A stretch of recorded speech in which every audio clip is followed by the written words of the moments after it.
What's up, y'all? It's your girl Sakina, and I'm back with another review. This is my review for Ready to Love. This is season 10, episode 11. It is definitely late. It's Wednesday, and we already know that the next episode is rolling around in 2 days. But you know what? I had a hangover on Monday because your girl was kicking it this weekend. And at 32, the recovery time is just not the same as it is in my 20s. And this is why I'm trying to veer away from hard liquor.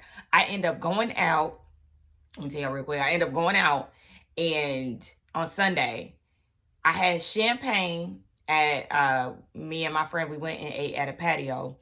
So I had champagne there, like a little mimosa, and then me and another friend linked up later that night, and we went to Rocksteady. And there I had champagne because I was like, look, I like to call them light bites. Light bites is champagne and wine, okay? None of that hard stuff, no Hennessy. And so I ordered another mimosa at Rocksteady. And, oh yeah, after I had went to the patio with my friend, I went to her house, and then I had a glass of wine there. So then when I linked up with my other friend at Rocksteady, that's when I had the champagne. So there was this, we was standing right behind a section, and this dude offered up some Don Julio, and I'm like, no, I don't drink tequila. Next thing you know, he's passing me a cup. Now, granted, I was right behind him, so I seen him pour it or whatever, and he ended up passing it to me and my friend. I took a swig of that and I put it down, okay? Because, look, you're not about to, I don't want to drink this. I'm going to drink a little bit, and then we passed it to the side. I said right then and there, I knew I fucked up. I knew. I did. Because, baby, when I went home, I was fine. When I woke up, I was fine, but I was a little, just unsettled. Next thing you know, a few times. And I only ate fries that day. When I was on the patio, I ordered Brussels sprouts and fries at the restaurant. But they put aioli on my Brussels sprouts, and they took forever to bring them out, to the point where I was like, don't even worry about it. So all I ate was fries. So that was another thing. I was kind of operating on no eating, but I had ate a little bit. Yeah, it was a lot. Okay, and so Monday, that's the reason why I didn't put nothing out. Tuesday came around, and I had some stuff to do. Or yesterday. Well, yesterday I didn't have anything to do necessarily. I just went to the park and stuff and just kind of did whatever I wanted to do. So here we are today. Anywho, let's go ahead and get into it, okay? There are 4 men, 5 women, and it's the men's week to send one of the ladies home. So they are tasked to introduce the ladies to their families. You already know how I feel about this. On Ready to Love, I really wish that this was something that wasn't a part of the process, but I understand that it's not just an isolated situation with Ready to Love. This is on a lot of dating shows where they was on Love Island. This is my first time watching that this season, and they had the parents come in. I don't understand all of that. Let's not do that. Now is not the time. So anyway, the families are being introduced to the ladies, and first up is Jay. So Jay, he showed up to his parents. I think that was his parents' house. Very nice house. Okay, we was giving backyard, and it was nice plants everywhere. I think it was a pool. It was a nice setup. It's his parents, his aunt, and his cousin. I said, not you showed up with some slides and socks on. But this is his parents' house. I guess he can do what he wants. Of course, we already know that he's introducing them to Kiera. And his parents have been together for 25 years. Very beautiful, beautiful family. I love to see it. And so Kiera is a little nervous, and they're asking her some questions, how are you? Are you the only child? She's the only child on her mom's side. So then they start giving her the spoiled brat title. I was like, not too much on the spoiled brat stuff. Yeah, y'all don't know her all like that. But basically, she said that, yeah, she is spoiled. They said Jay is spoiled too. And so they kind of get into, what's the next step? And she was like, well, the next step is going to be introducing the kids. After all of this, we're going to introduce the kids and see how this big family thing works. That makes Jay a little hesitant because he's like, I ain't forgot how you was acting at the getaway. We got to get some things sorted out first. And he said that he did tell his parents about the whole getaway thing. And she was like, oh, you probably told them your side of the story. So now it's time to tell mine. Did you tell them about Sahara, the legs wrapped around and all of that, rubbing on her neck and stuff? He didn't tell that part because they was like, oh, yeah, no, how would you feel if the roles were reversed? You wouldn't like that. And Jay, I feel like for you to be, like, I understand him being hesitant because of the way that she was acting. She did shut off, and she did tell them that, I shut off. That's not my strong point, but, that's what I did. I understand the way that Kiara acted was definitely unacceptable. However, the way that you carried on as well wasn't okay either. There was 2 parts in which y'all played in that. Y'all both played a role in that. So, yeah. But I understand also wanting to slow down and not trying to blend the families and meet the kids too soon. Y'all have to see how life is going to be with just the 2 of y'all after the cameras go down. Is it going to be consistent? Are y'all going to start seeing things that y'all didn't see while the show was going on and things of that nature? So I understand the hesitation, but also, Jay, you put a lot of that stuff on yourself, especially with you not trying to see her side of things and trying to justify the fact that you did this and you do this with your homegirls. Because if that's how you do with your homegirls, then baby, then we need to reevaluate some things, because that's how people get blurred lines. Absolutely not. But the family did like her. They said the only thing that she needs to work on is her communication and not shutting down, in which she admitted. So they like the vibe so far. Up next is Hussein and Rose. Hussein has his brother and his cousin meeting her. And in her confessional, she's like, I'm excited to meet the family.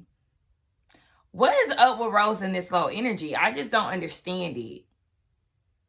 Do y'all always see that she always gets tired? She always looks tired, and then the energy tends to give that too. Like, girl, where ain't you supposed to be hype?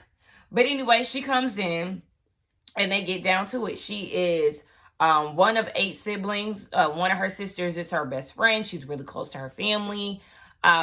They talk about Hussein, and she talked about her love life. She's been in 3 relationships. I noticed that people from Philly, they don't say adult.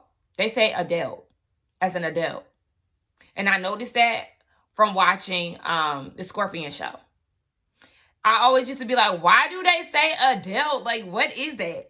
And now watching Ready to Love, I realized that is a Philly thing. I always thought that it was a Philly thing because I had never heard anybody else pronounce adult like that. But, seeing that this is another, Philly situation. Shout out to the Scorpio show. Hey, y'all. But yeah, seeing them on here on Ready to Love is like, yeah, this is definitely a Philly thing. But yeah, she said all her adult relationships, she's had 3 of them, and she's only said I love you to one of them. They were friends for years, and once they got together, she realized that she didn't know anything about him. Is this the guy that Rose had introduced the men to? Remember, she said that they had a long friendship, but then I think communication was like the reason why it didn't work for them or something like that. Do y'all think that's him? Because that's what I'm thinking. But anyway, she was like, tell me something about Hussein. And his cousin was like, he's mature now. In his 40s. Hussein is the oldest person there. And you did put emphasis on now. He's mature now. A little flag. Because what? Yeah, at this grown age, you just not maturing. Okay. And so she was saying that she has a 17-year-old son. I did not realize that her son was 17. Like, wow, okay. He about to be out the house. But she said that she doesn't have a relationship with her baby dad. Her son kind of does, but he's in jail. And she was like, I know I never spoke to you about this, Hussein, but it is what it is. And for him, he's kind of looking at this like a red flag because they never talked about that. And they were building trust, and it was never discussed. And then you wait until you're introduced to my family to tell me something like this. And I understand that part, just as far as, yeah, why did you wait until you meet my family to tell me something like this? I'm sure she has brought her son up multiple times with them, being in communication. That would be something that you would bring up earlier on, more on a one-on-one setting. I don't necessarily look at it like, oh my gosh, but it's like, yeah, it's just odd that you would bring that up. So I don't feel like he should make a big deal out of it, but it's enough to, raise an eyebrow. What y'all think? Do y'all feel like this is like one of those type of situations, or it's like weird timing? Y'all let me know how y'all feel about it. I just feel like it's weird timing. So yeah, Rose was saying she really don't talk to her baby dad. Her son is 17. He do his own thing. So in comes Angie, and they're getting to know her a little bit. They wanted to know, does she have any other connection? She said yes, she does have another connection with Cam. As we know, her and Rose do. Oh my gosh, y'all, my leg hurts. Like, I realize I've been kind of like, I don't even understand why my leg hurt, because I haven't done anything. And then like I have a bruise on this other leg, and I don't know how that happened. Like, y'all see that? Like, what's... I be beating myself up every now and again. I will see like a random bruise on me. Like, girl, where did this come from? Ain't nobody beating on me.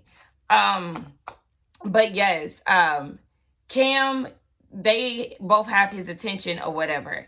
And I forgot to mention that Rose was like, because the family had asked her the same question, and she was like, yeah, I have a connection with him, but it's nowhere near the connection that I have with Hussein, and Cam knows that. I just kind of be feeling like, Rose, you always trying to like put yourself up there. Really put yourself up there on a pedestal. Because you did the same thing in the Ladies Lounge last week by saying that your connection with Cam is stronger than the other connections that he has with Angie and Sahara. Like, just let stuff be. Like, just say, yes, I have another connection, but, I feel more connected to to Hussein. I don't know. But anyway, Angie said that Hussein called and apologized to her after the getaway for not spending much time with her. He don't be calling you. He don't be texting you. We already know that this is a pattern of his. It's given he's just not interested. And don't look at me as an afterthought. You spent all your time with Rose, and now you're like, oh yeah, I'm apologizing because I realized that I didn't kick it with you. Oh, please. And nobody trying to hear that mess. She has a 9-year-old son. The co-parenting relationship is very good between the two parents. She says she is open to having more kids, but she already 40, so she don't even really know how that's gonna work. And she said that she is used to being a big dog. She is a nurturer, but she used to being a big dog, taking care of her family. She is the baby of like 10. We already know that. And yeah, they're really just having a good conversation. They are asking what she likes about Hussein, and she says she is a little spicy. She likes the calmness. She likes the fact that he wants to lead and all these things. And so at this point, Rose is like, I gotta go. Angie leaves with her too. And I noticed that the family seemed to ask, from what we've seen, it could have been edited this way, but it seemed like they were more interested in what Angie had to say versus Rose. And so when both of the ladies leave out in her confessional, we see that Rose is saying, I know his family is going to look at me like wifey material, so I'm not even worried about that.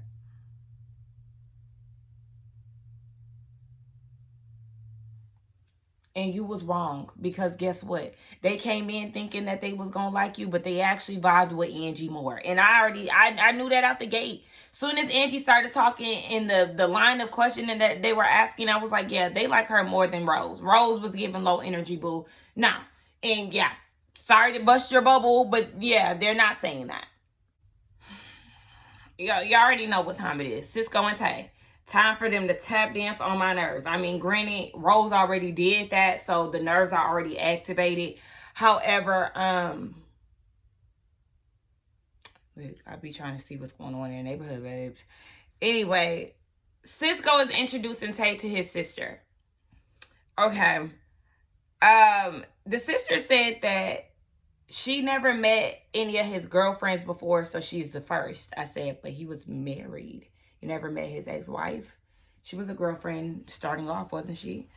Tay wants to know more information on Cisco, like his past relationships. He said he starts speaking in Spanish. Let's not forget, he's Afro-Latina.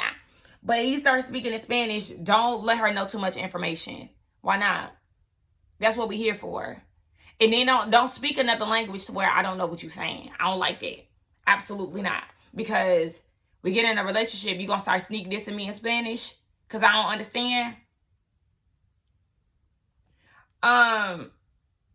Tay, the sister said that he's reserved. Okay, whatever. So Tay said that she's looking for a long-term relationship that leads to marriage and children. The sister said, I can't wait to see my brother walk down the aisle. Confused again, because why you keep mentioning this type of stuff when he was already married before? Were you not there when he got married? Or is this your real sister? Because what's going on? Huh? He already did that. You wasn't at the wedding? Do you not like his ex-wife? And so was you trying to, be slick with that? Was that supposed to be a shady comment? Let me know, because I'm confused. Are y'all confused as well? Because I don't get it. So Tay brings up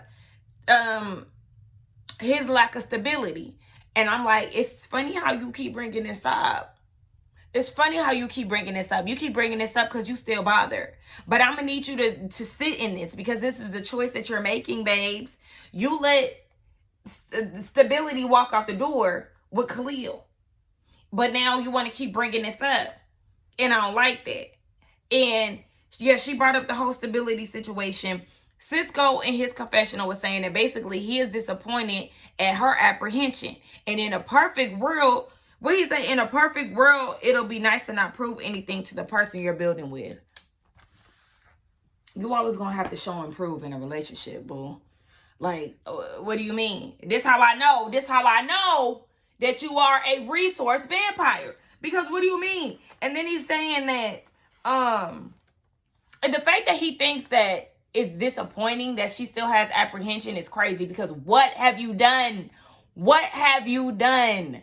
And then he says shit like this. When I see that you have some apprehension, that just makes me be solution driven. In what way?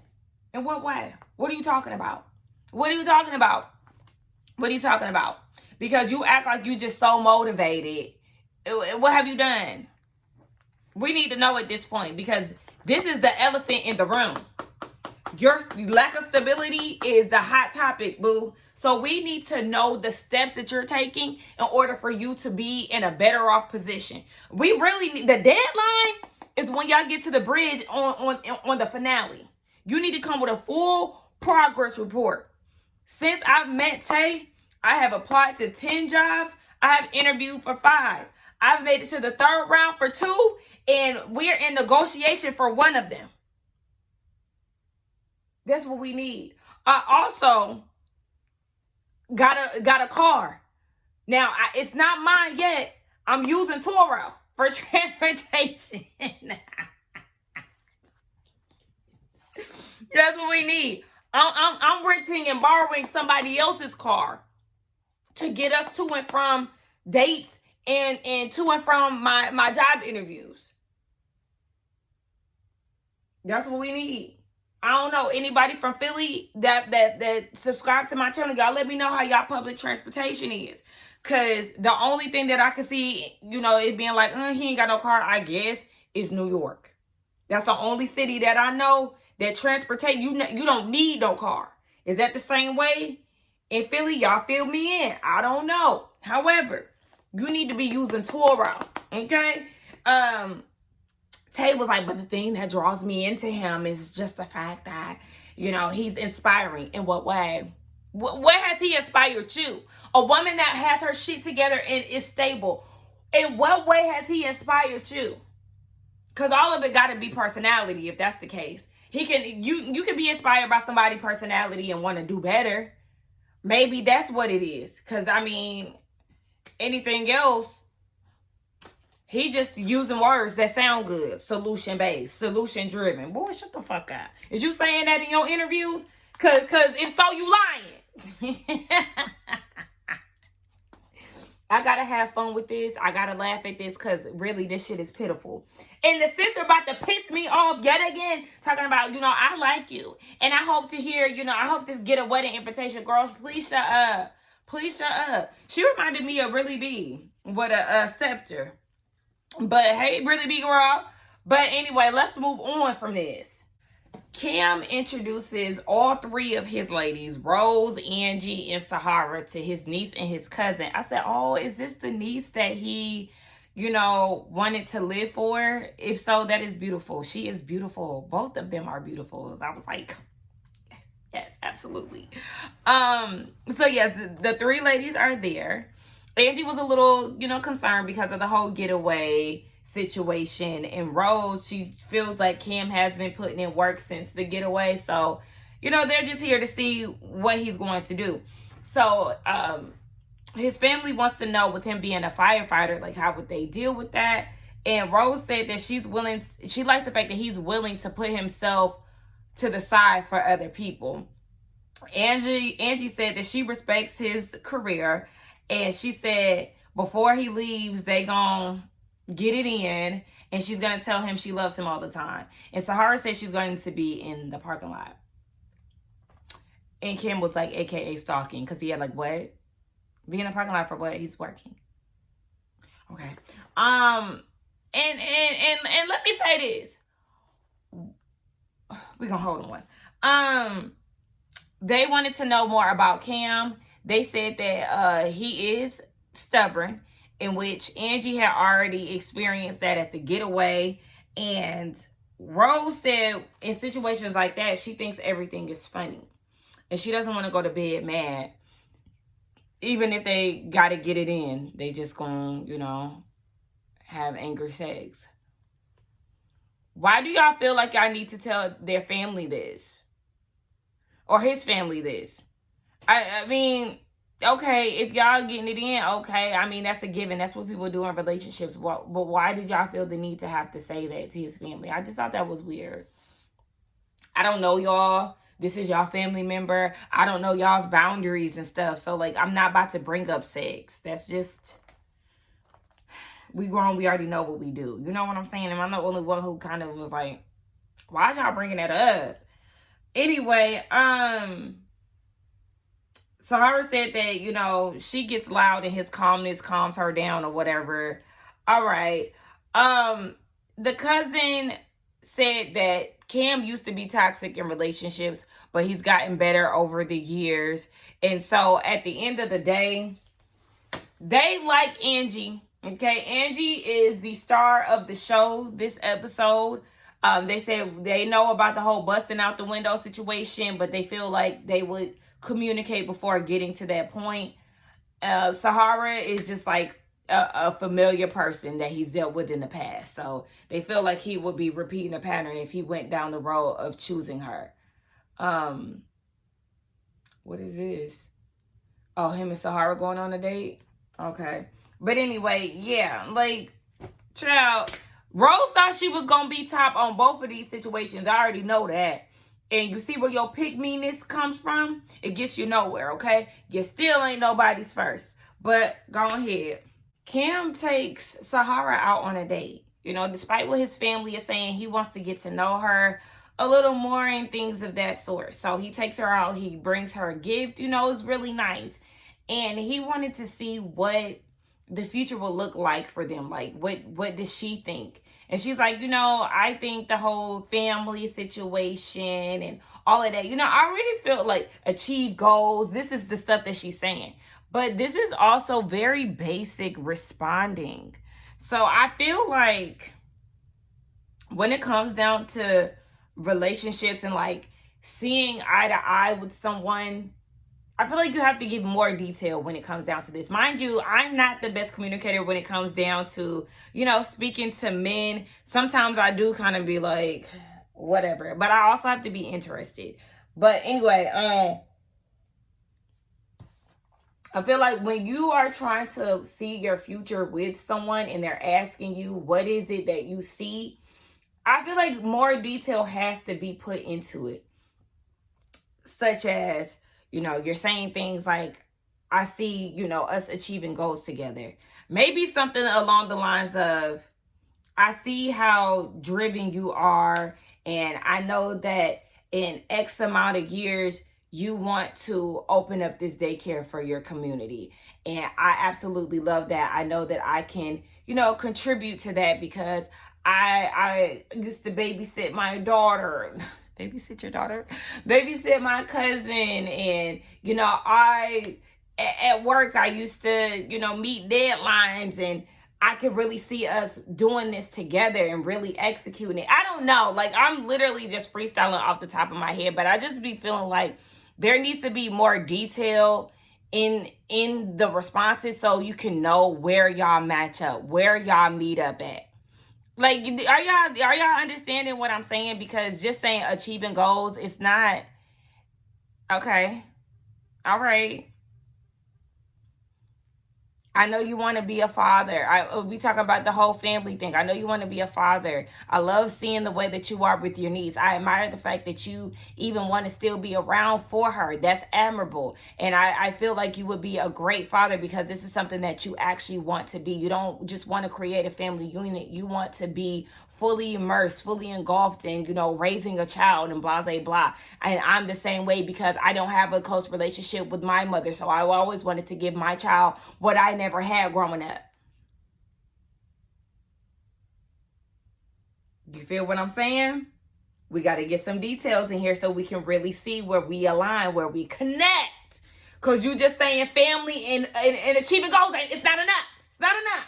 But anyway, yeah, he still has that thought in the back of his head of what his family said, but he really is feeling her. Baby, they even shared a kiss. And so Howard said, with that kiss, some decisions need to be made. I said, okay.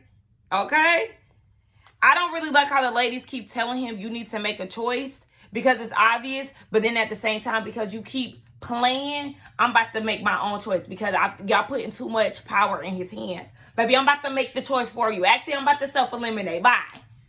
That's what it is. Because it's just kind of giving... It's a lot of stragglerness going on. And I know that's not a word, but it's just like a lot of y'all can really self-eliminate because everybody can go home. Honestly, everybody can go home and just not be a couple and it just be that. If anything, I mean, Jay and Kiera can walk off and do what they do, but at the end of the day, it is kind of giving a little rocky over there. But yeah, this whole thing could be production shut down actually right now. Hussein invites Rose out for some clarity, trying to get to the bottom of this whole baby dad in jail situation. And for him, well, first of all, Rose looked really good. They were matching. Like, okay, this is cute. But anyway, he just kind of felt like this was a secret that she held from him, and she apologized for that. But he's like, there were different times where you could have opened up to that or opened up about that situation. We already know that Kiera's baby dad was locked up. He was like, that would have been the perfect time for you to mention that. And she was like, yeah, but she never said that to the lady. So there was never a time. She kind of like heard about it. But even if you heard about it, that still could be a situation where you talk about it. Like, oh yeah, you know, I have a similar situation like Kiera, you know, her baby dad's locked up and so was mine. And her thing, and he was like, even with the ex coming in, you know, me meeting your ex, that's something that you could have brought up there too. I absolutely agree. Those were two perfect situations for her to bring up that situation. And she was like, I really don't even think about it. He's been locked up for like 7 years. And I mean, I get that he's been locked up for 7 years, and that's a place that you don't want to go back to, but it is part of your story. If you're bringing up your son, and if you're, you know, trying to get in a relationship with somebody else, you know, exes are going to be brought up, especially someone that you have a child with. So it's not like this is just some random ex like the one that you brought to meet them. That's not the situation. This is somebody that is connected to you, that has a connection to you forever. Unfortunately, granted, he is locked up, so it's an out of sight, out of mind thing, especially because prior to him being locked up, he was an absent father. So I get that, but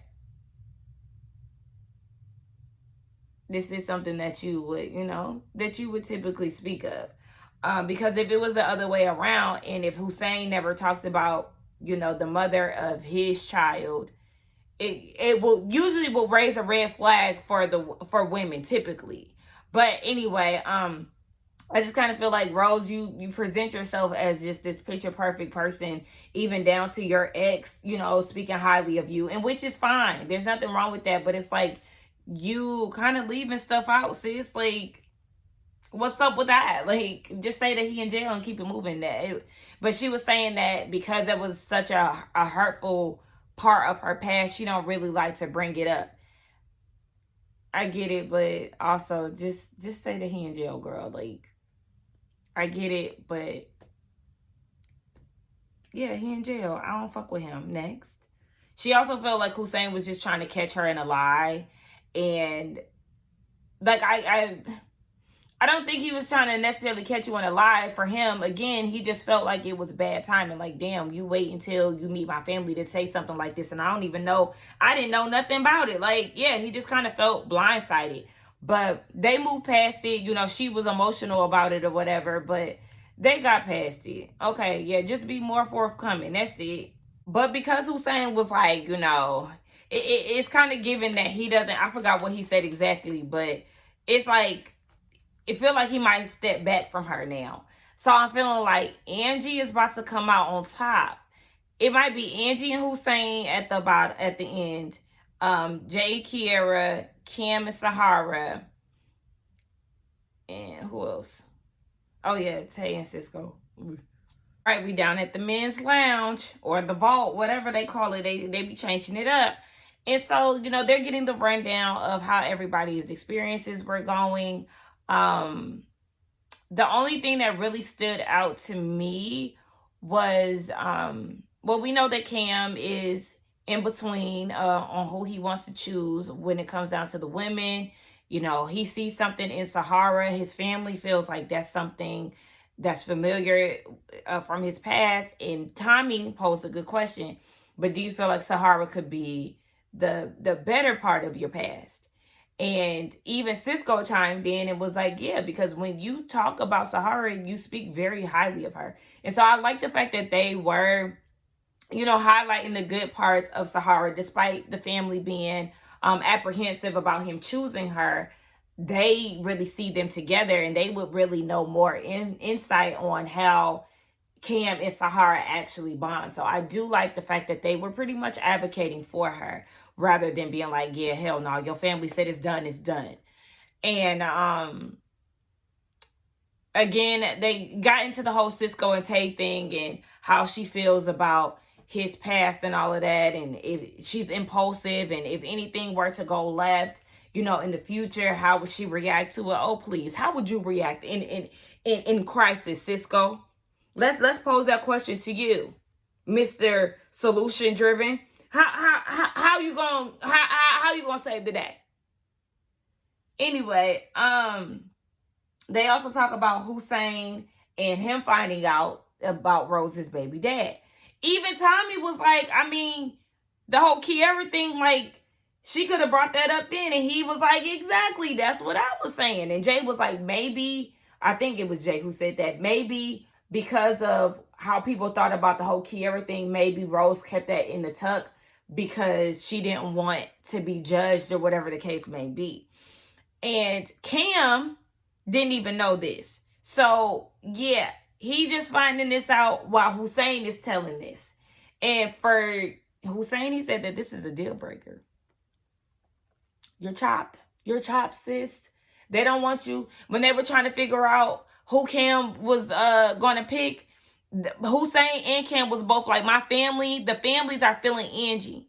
And they both feeling Rose, but it's like, yeah, they got to make a decision. But Hussein is going with Angie at this point. And he said, because he know how to handle her. I said, that was my first thing.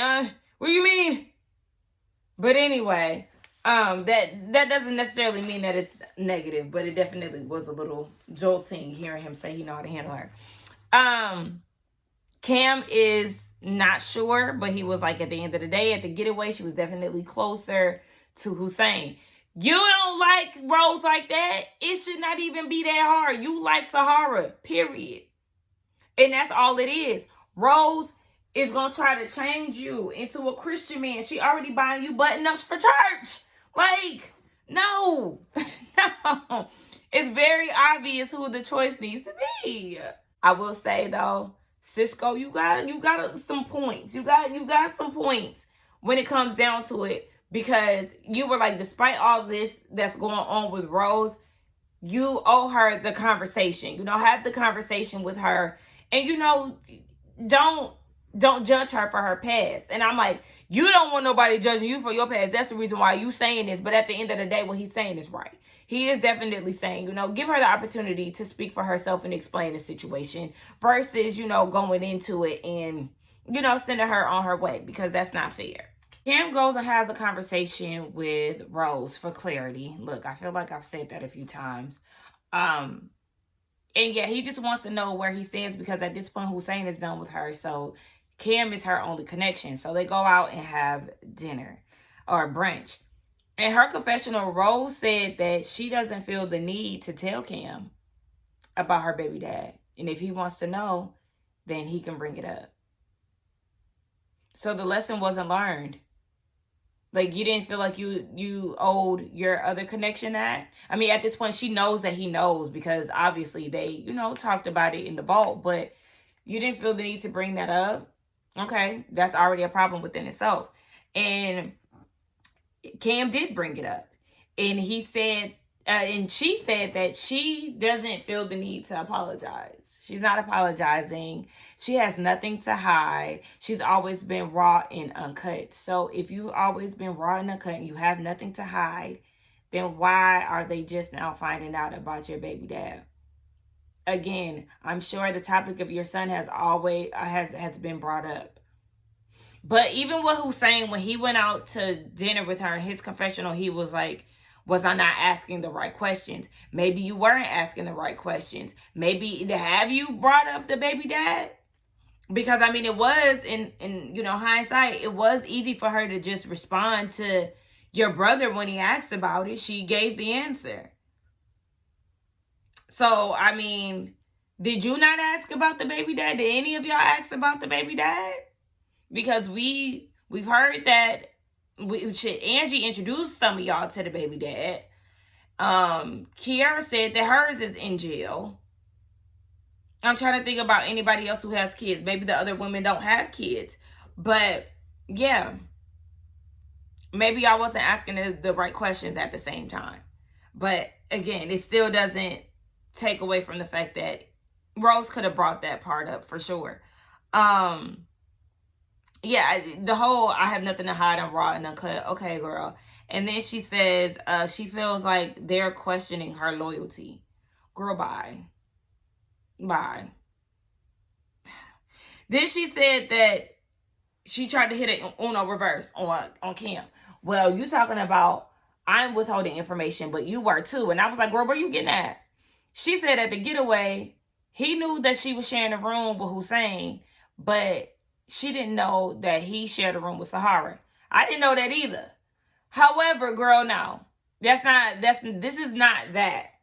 You already know that he has a connection with Sahara. So them sharing a room, okay, whatever. And she just feels like he was being petty, and I have a connection with Hussein, okay, and you know that he has a connection with Sahara. Like, what does it matter? And if you sharing a room with Hussein, why do you even care that he's sharing a room with Sahara? You sitting there playing house with Hussein the whole time in his face, like, okay. Now, Cam was full of bullshit when he was like, I feel like you led me on. Cam, stop. Stop. You and Rose had no business being each other's top in the first place once y'all figured out that y'all don't align spiritually. Like, y'all both cut it out. But at the end of the day, she definitely tried to turn it on you and make you out to be the bad guy. And for that, baby, you're not ready to love Rose. You're not.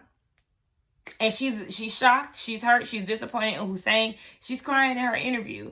And she feels like if it took all of this, if it just took this one situation for y'all to turn on me, then imagine what y'all could have done in the future. And I understand that, but at the same time, girl, the connections just were not there. This season of Ready to Love is a whole bunch of seat fillers. That's all that is. Nobody has a real connection for real. So you can feel emotional about the situation, but consider yourself lucky, because this is all a whole bunch of bullshit, sis. Sorry, my camera cut off. But yeah, that was the end. Next week is actually the season finale. So, we'll see how all of that goes down. Let's get down to the comments and talk. Do not forget to like, comment, and subscribe to my channel. And I will see y'all in the next one. Bye.